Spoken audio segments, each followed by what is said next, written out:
Assalamualaikum warahmatullahi wabarakatuh. Apa kabar adik-adik yang ada di seluruh Indonesia? Nah, perkenalkan nama kakak Ahmad Rizky Fatur Rahman, kakak dari UIN Syarif Hidayatullah Jakarta. Kakak di sini akan menjelaskan terkait materi usaha dan energi. Baik adik-adik, apa itu usaha? Nah, adik-adik pastinya udah mempelajarinya nih di SMP. Sekarang kakak ingin menjelaskan materi usaha di jenjang SMA. Nah, di sini lebih spesifik lagi. Adik-adik bisa lihat di samping ini ada gambar orang sedang menarik benda ya. Di sini ada rumus W sama dengan F dikali S. Nah, W-nya ini adalah usaha. Nah, F-nya ini adalah gaya yang dilakukan oleh orang tersebut. Nah, S-nya adalah perpindahan dari benda yang akan ditarik oleh orang tersebut. Nah, itu rumus dari usaha. Lalu usaha itu apa sih? Nah, usaha itu adalah perpindahan gaya yang dilakukan oleh seseorang dengan usaha tertentu. Rumusnya yang tadi W sama dengan F dikali S. Seperti itu. Selanjutnya saya akan menjelaskan terkait keterangan dari rumus usaha yang tadi kata jelaskan. Nah, di sini tadi rumus usaha apa adik-adik? W sama dengan F dikali S. Nah, gitu. Nah, di sini lebih spesifik lagi nih. Karena di sini kita lebih mengarah ke sudut. Karena dalam usaha itu ada yang namanya sudut. Nah, bisa dilihat adik-adik keterangan dari usaha.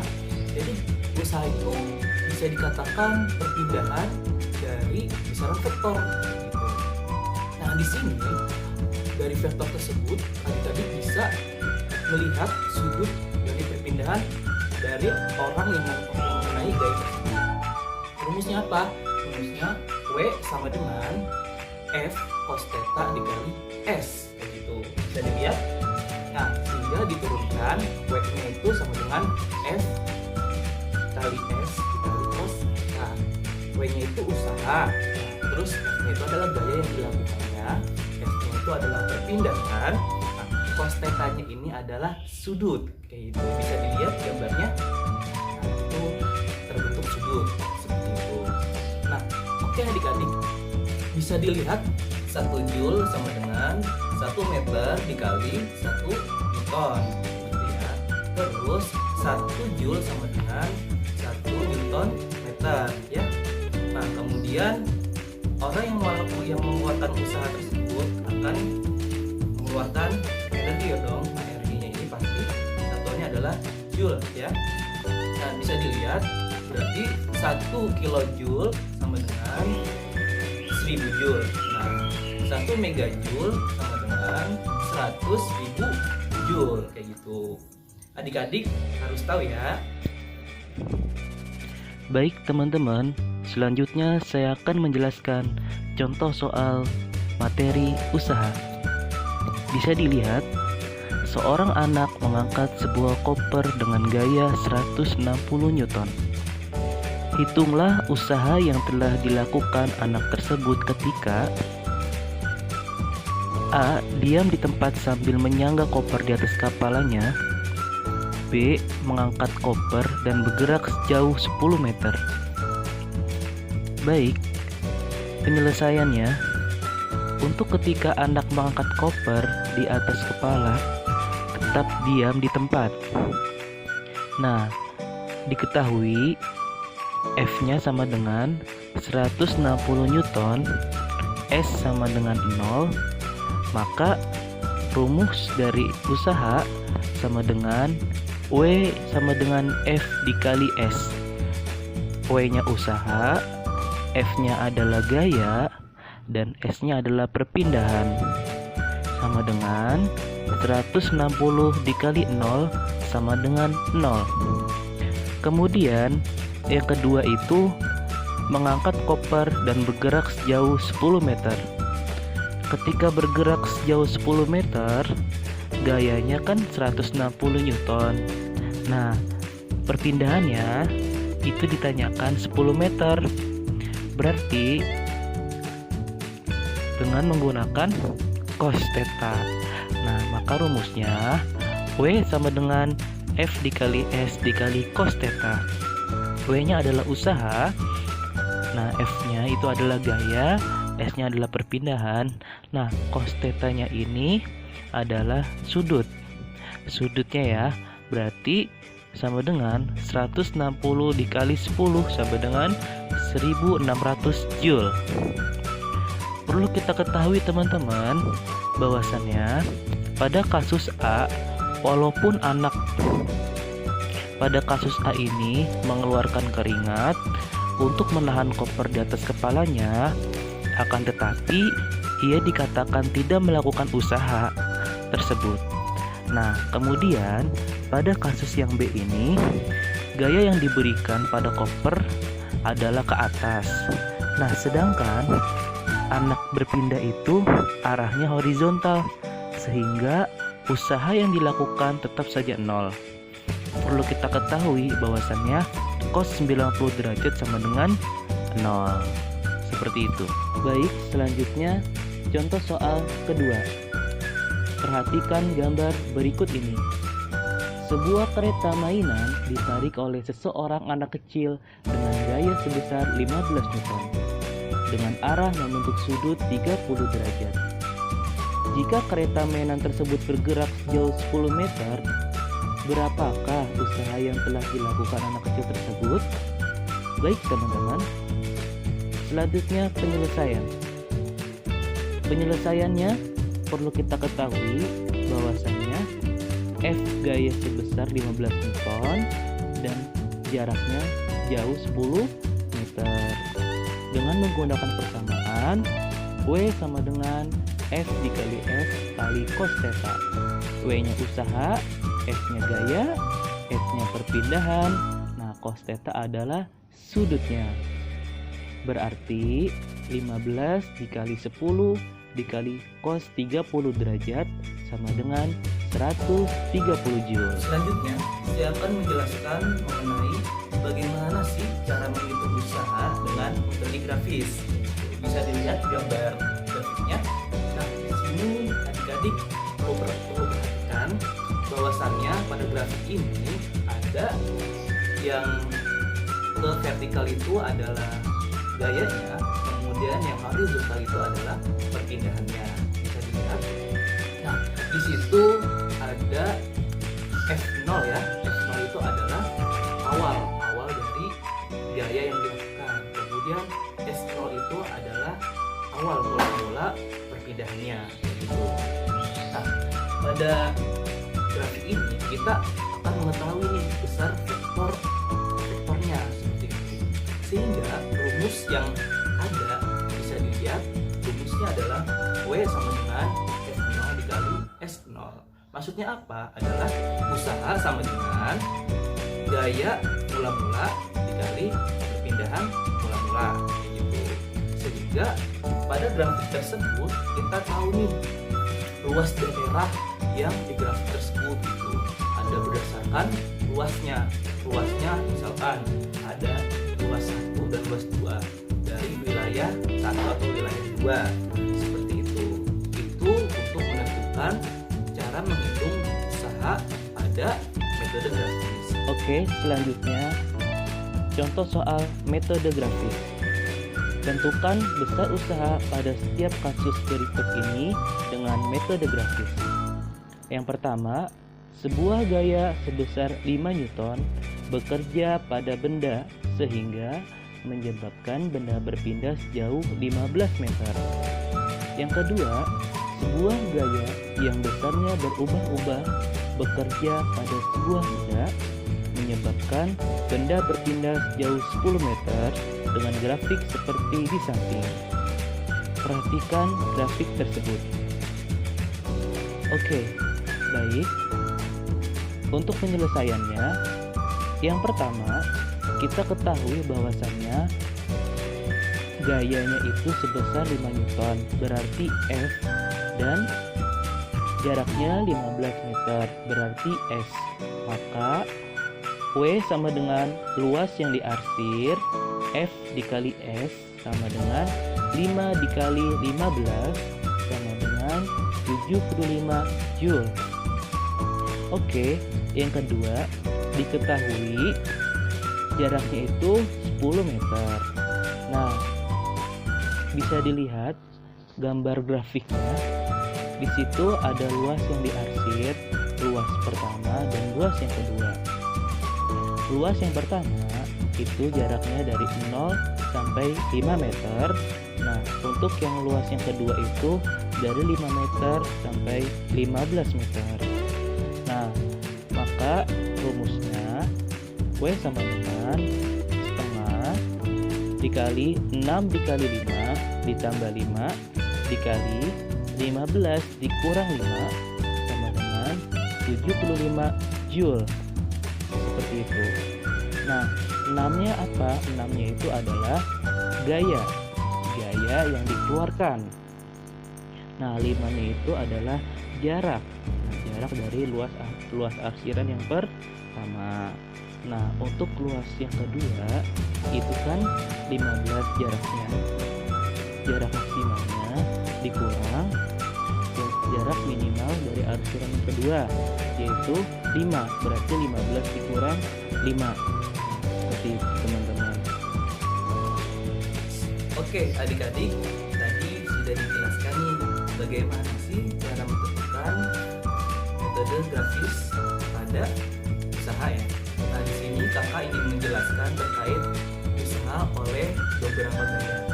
Nah, perlu kita ketahui adik-adik bahwasannya ketika beberapa gaya itu dikenakan suatu benda, maka usaha total pada benda tersebut kita akan mengetahui usaha dari masing-masing usaha tersebut, gitu ya.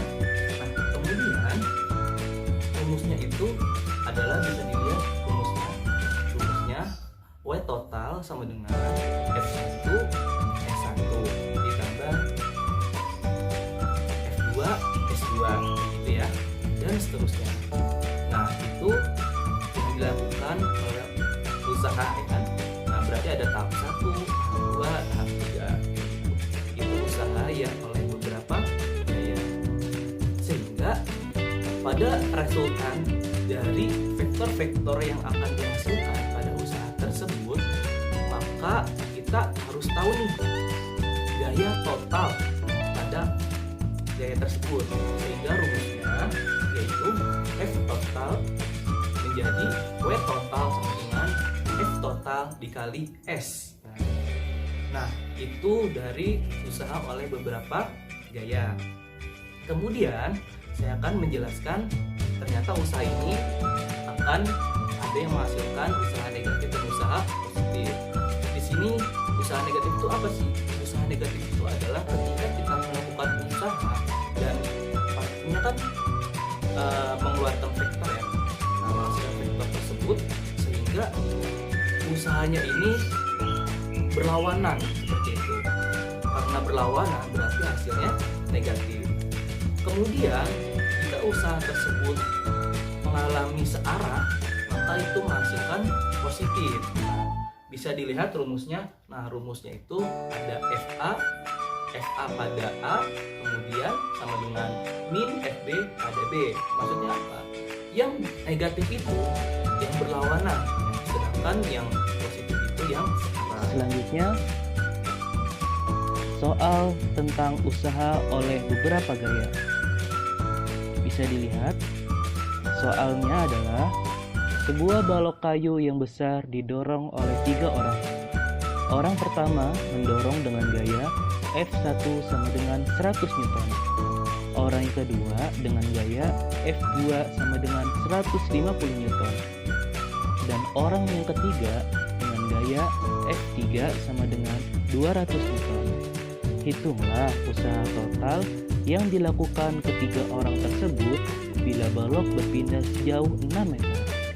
Baik, teman-teman, kita akan menyelesaikan soal tersebut. Nah, cara yang pertama ini kita harus tahu nih menghitung usaha yang dilakukan setiap orang. Nah, untuk orang pertama, W1 sama dengan F1 dikali S1 sama dengan 100 Newton dikali 6 meter. Karena 6 meternya adalah perpindahannya kan, jadi semuanya sama. Jadi ketiga gaya tersebut perpindahannya itu sejauh 6 meter. berarti 100 dikali 6 sama dengan 600 Joule. Oke, orang yang kedua, W2 sama dengan F2 dikali S2 sama dengan 150 Newton dikali 6 meter sama dengan 900 Joule. Baik, untuk orang yang ketiga, kita ketahui bahwasannya F3 itu 200 Newton. Berarti W3 sama dengan F3 dikali S3 sama dengan 200 Newton dikali 6 meter sama dengan 1200 Joule. Baik, kita sudah tahu nih energi yang dikeluarkan oleh orang pertama, orang kedua, dan orang yang ketiga. Nah, selanjutnya kita lihat soal berikut ini terkait pertanyaannya, yaitu hitunglah usaha total yang dilakukan ketiga orang tersebut. Nah, berarti usaha totalnya sama dengan W total sama dengan W1 ditambah W2 ditambah W3 sama dengan 600 ditambah 900 ditambah 1200 sama dengan 2700 Joule. Baik, untuk cara yang kedua adalah dengan menghitung resultan gaya ketiga orang tersebut. Nah, perlu kita ketahui resultan gaya ini rumusnya F total sama dengan, nah karena ada ketiga orang melakukan gaya, berarti F1 ditambah F2 ditambah F3 sama dengan 100 ditambah 150 ditambah 200 sama dengan 450 Newton. Dengan menggunakan persamaan ini, kita dapatkan bahwasannya W total sama dengan F total dikali S, berarti gaya total dikali perpindahan. Nah, tadi gaya totalnya berapa? Berarti 450 dikali perpindahannya 6 meter sama dengan 2700 Joule. Itu adalah perhitungan akhir dari persamaan yang didapatkan pada pertanyaan usaha total yang dilakukan ketiga orang tersebut bila balok berpindah sejauh 6 meter. Baik, selanjutnya saya akan menjelaskan terkait energi. Nah, pastinya adik-adik tahu nih, energi itu apa sih? Pasti udah diajarkan dari SD, SMP. Nah, di sini di SMA, kakak ingin menjelaskan energi ini ternyata tuh luas penjabarannya dalam menjelaskan energi. Kita melakukan energi. Nah, maksudnya apa? Misalkan kita berlari akan menghasilkan energi. Kemudian kita pun bergerak, semua kegiatan aktivitas akan mengeluarkan energi. Nah, berarti energi ini didefinisikan sebagai kemampuan untuk melakukan usaha, kayak gitu ya. Berarti dengan kata lain, setiap kegiatan, setiap aktivitas yang kita lakukan pasti mengeluarkan energi. Baik, selanjutnya saya akan menjelaskan macam-macam energi. Perlu kita ketahui bahwasannya macam-macam energi ini terdapat ada yang namanya energi potensial, energi air, energi bahan bakar fosil, energi cahaya matahari, energi angin, energi nuklir, dan energi geotermal. Nah, yang pertama, saya akan menjelaskan energi potensial. Energi potensial ini adalah energi yang tersimpan dalam sebuah benda atau dalam suatu keadaan tertentu. Nah, dalam pengertian yang lebih sempit, dalam mekanika, energi potensial adalah energi yang dimiliki benda karena kedudukannya atau keadaan benda tersebut. Contohnya, energi potensial dalam pengertian ini adalah energi potensial gravitasi dan energi potensial elastis. Energi potensial gravitasi dimiliki oleh benda yang berada pada ketinggian tertentu dari permukaan tanah, sedangkan energi potensial elastis dimiliki oleh misalnya, nah bisa dilihat teman-teman, itu adalah orang yang sedang memanah. Nah, itu adalah penerapan dari energi potensial elastis, karena itu bermanfaat ketika renggangan tersebut dilepaskan sehingga menyebabkan berubahnya energi potensial elastis menjadi energi kinetik. Nah, seperti itu teman-teman. Kemudian, energi dan sumber-sumbernya. Manusia telah menemukan berbagai sumber energi untuk memenuhi kebutuhan energinya yang semakin lama semakin meningkat seiring dengan bertambahnya jumlah penduduk di dunia. Karena terbatasnya sumber energi di bumi ini, kita harus melakukan pelestarian terhadap sumber-sumber energi tersebut, khususnya sumber-sumber energi yang tidak dapat diperbarui. Nah, di samping itu, upaya untuk mencari sumber-sumber energi tersebut baru harus terus dilakukan. Nah, selanjutnya yaitu energi bahan bakar fosil. Baik teman-teman, untuk energi bahan bakar fosil itu contohnya seperti batu bara, minyak bumi, dan gas alam. Nah, batu bara yang pada sekitar tahun 1910 merupakan 75% sumber energi utama yang digunakan di seluruh dunia. Nah, jadi saat itu sudah bukan lagi merupakan sumber energi utama lagi. Hal ini karena batu bara adalah bahan bakar yang kotor yang ketika dibakar menghasilkan gas yang beracun yang dapat mencemari atmosfer bumi. Ini terkait energi bahan bakar fosil. Nah, selanjutnya energi air. Energi air kira-kira 20% kebutuhan energi kita adalah energi yang diperoleh oleh energi air. Yang dalam hal ini adalah energi listrik yang dibangkitkan oleh stasiun pembangkit energi hidrolistrik. Nah, hidrolistrik ini adalah stasiun pembangkit energi pasang surut dan stasiun pembangkit energi gelombang air laut. Bisa dilihat teman-teman, ini tentang pembangkit listrik tenaga air yang ditampung di bendungan atau waduk yang dialirkan ke pusat pembangkit listrik yang bisa menghasilkan energi sebesar 130 megajoule per sekon. Seperti itu. Oke, selanjutnya energi cahaya matahari. Nah, energi cahaya matahari ini merupakan sumber energi yang paling besar dan paling melimpah. Tanpa cahaya matahari, kehidupan di muka bumi ini tidak akan bisa berkembang. Tanpa kita minta atau kita usahakan, cahaya matahari pun akan selalu memberikan energinya pada kita. Misalnya, memanaskan bumi dan bangunan-bangunan di atasnya. Tanpa sinar matahari, proses fotosintesis pada tumbuhan tidak akan berlangsung. Jadi, dengan sendirinya, matahari telah menyuplai kebutuhan energi manusia dalam jumlah yang sangat besar.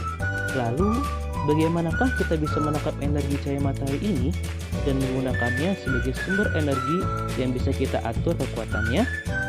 Nah, dengan pada siang hari ini dan pada malam hari itu praktis tidak memberikan energinya. Nah, salah satu alat yang dipakai untuk menangkap energi cahaya matahari adalah panel surya. Panel surya adalah alat yang berfungsi sebagai pemanas air. Dengan demikian, panel surya tidak menghasilkan listrik.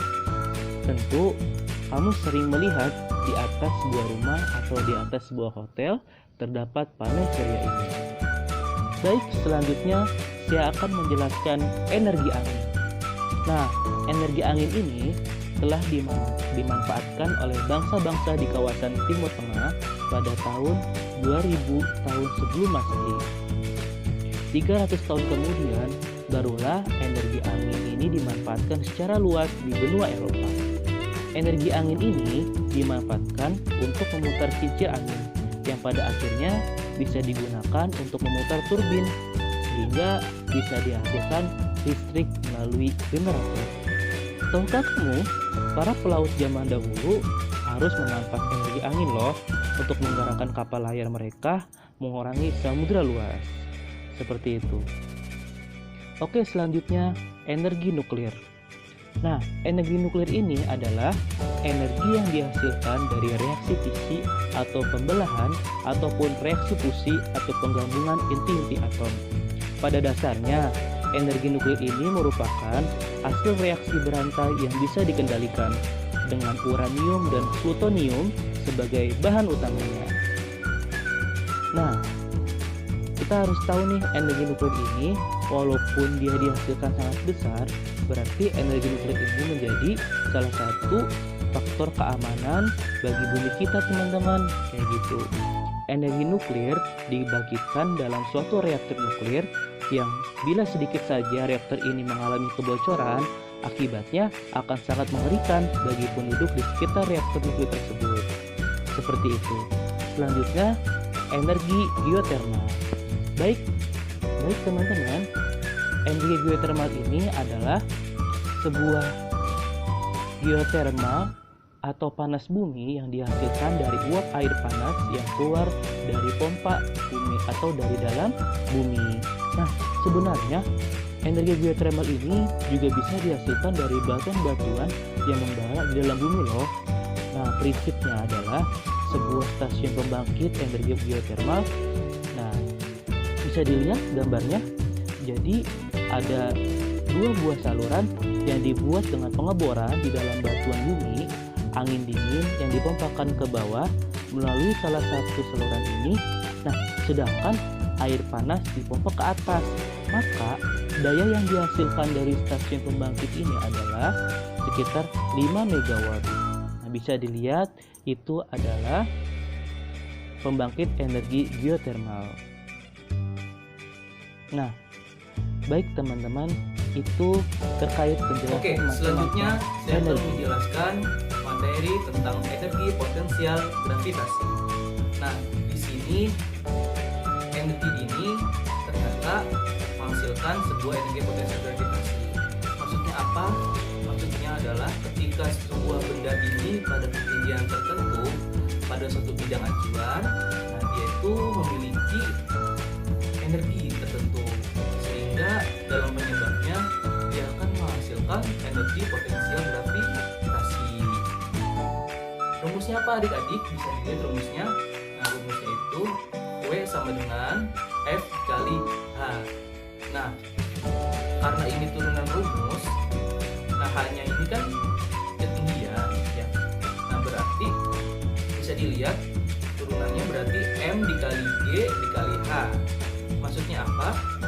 M-nya itu adalah massa, kemudian G-nya adalah gravitasi, H-nya adalah ketinggian.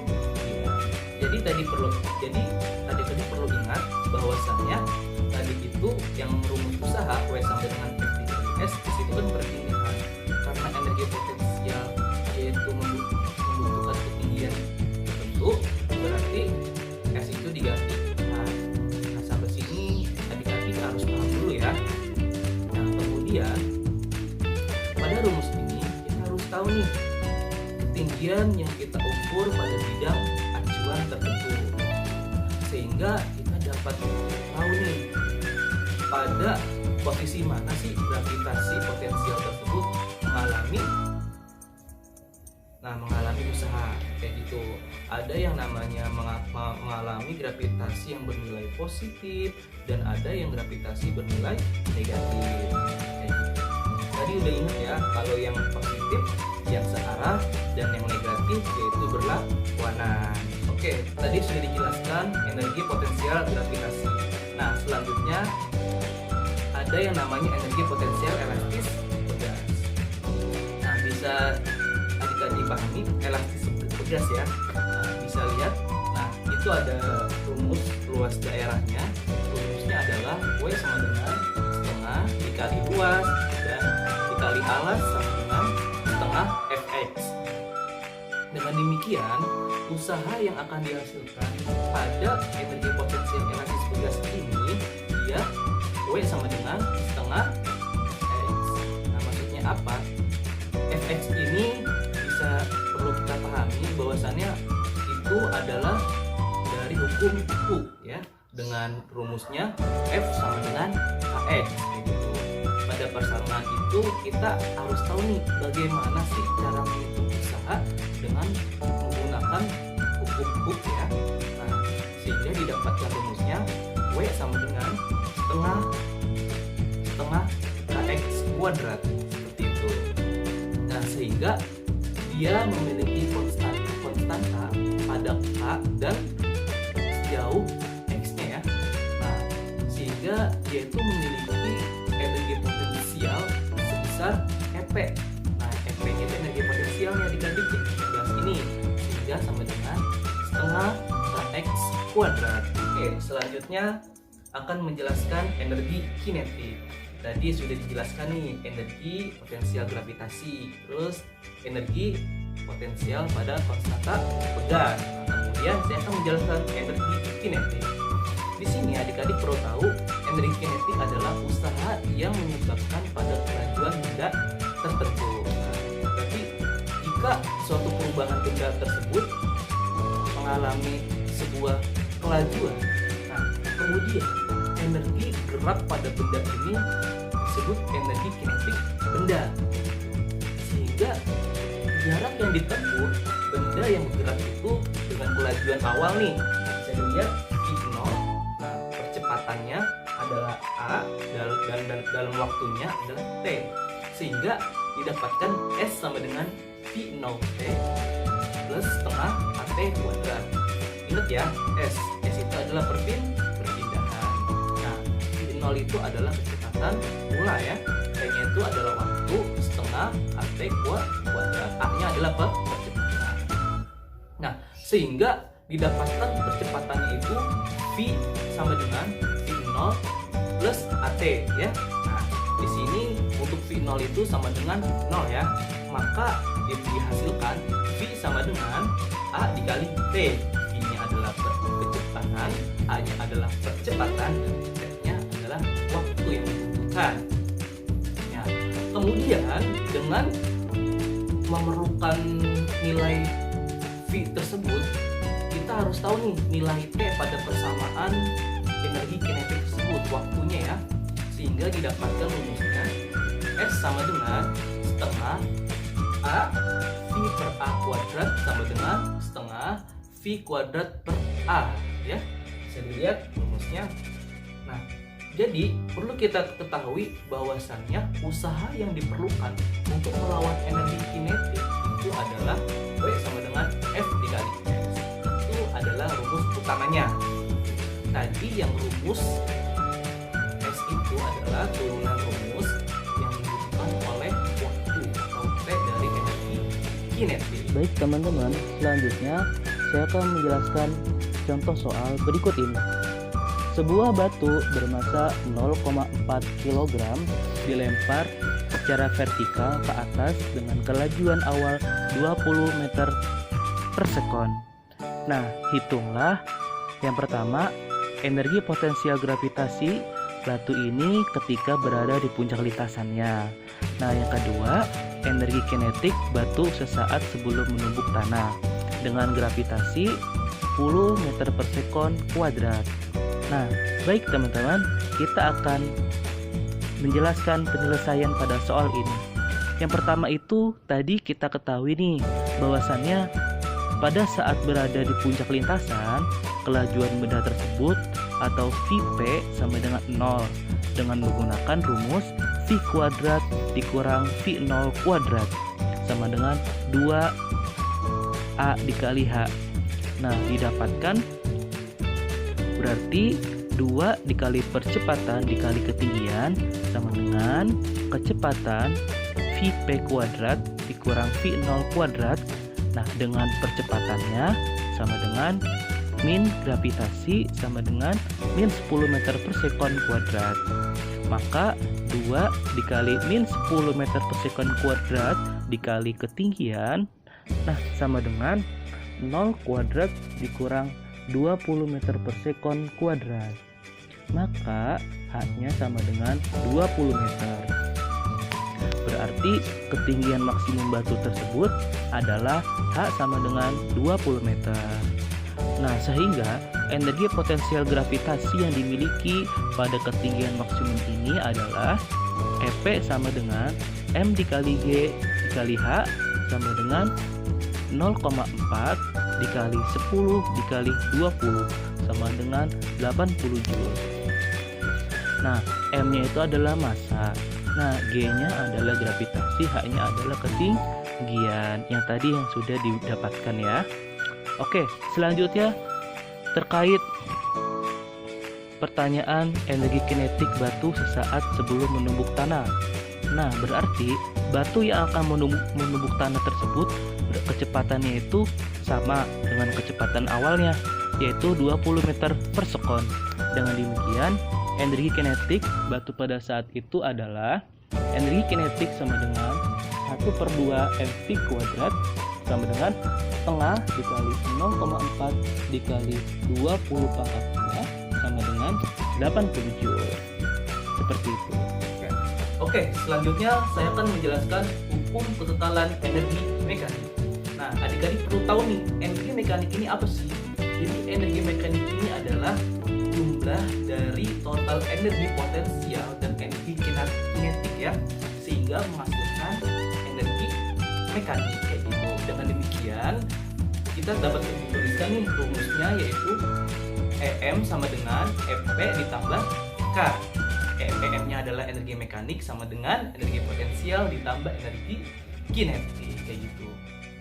Lalu pada hukum kekekalan energi mekanik ini kita memperlihatkan bahwasannya di dalam sebuah energi ini secara umum itu energi itu tidak dapat dinyatakan dalam satu bentuk energi menjadi bentuk energi yang lain.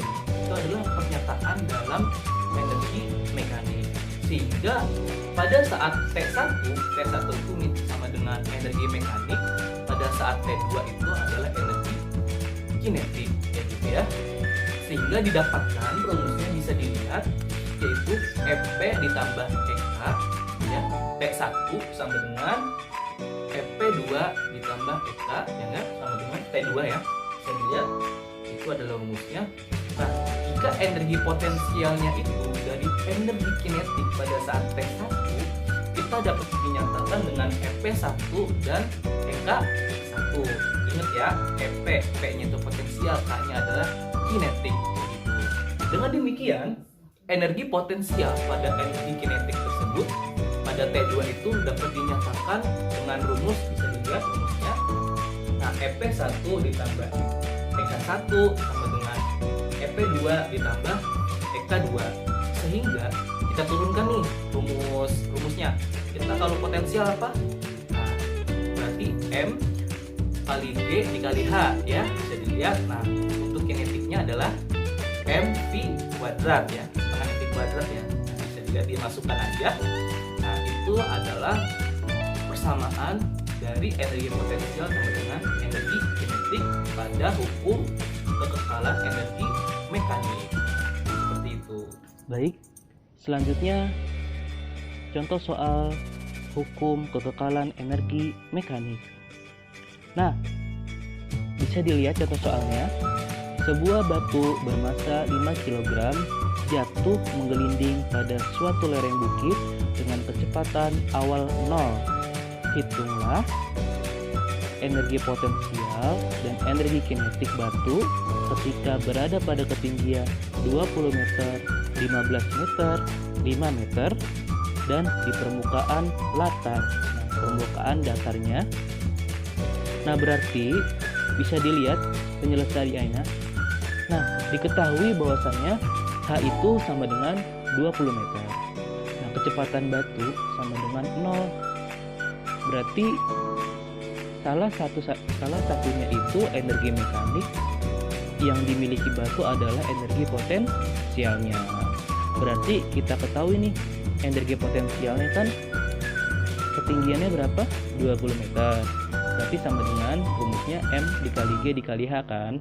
Berarti 5, masanya adalah 5 ya. Gravitasinya kita menggunakan 9,8 dikali ketinggiannya 20 meter, sehingga didapatkan 980 joule. Oke, selanjutnya yaitu energi kinetik. Tadi udah didapatkan nih energi potensialnya.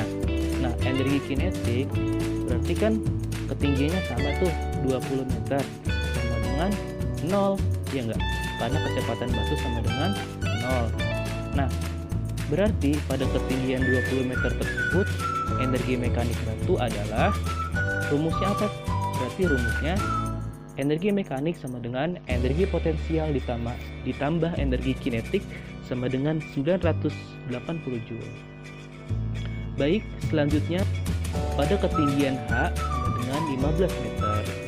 Nah, tadi kan ditanyain tuh ketinggiannya ada yang 20 meter, 15 meter, dan 5 meter. Tadi kita udah tahu nih, yang 20 meter hasilnya berarti 980 Joule. Nah, untuk ketinggian 15 meter, apa sih energi potensial batunya? Energi potensial batunya berarti M dikali G dikali H sama dengan 5 dikali 9,8 dikali H-nya berapa? 15 sama dengan 737 Joule. Oke, baik. Untuk energi kinetik yang ketiga yaitu kan 5 meter ya. Nah, tadi 5 meter.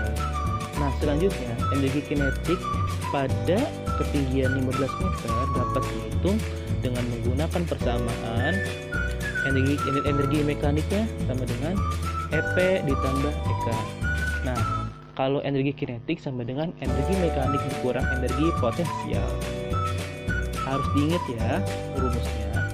Dengan demikian, energi kinetik kan 15 meter sama dengan energi mekanik dikurang energi potensial sama dengan 980 dikurang 735 sama dengan 245 Joule. Seperti itu. Nah, ini adalah contoh soal hukum kekekalan energi.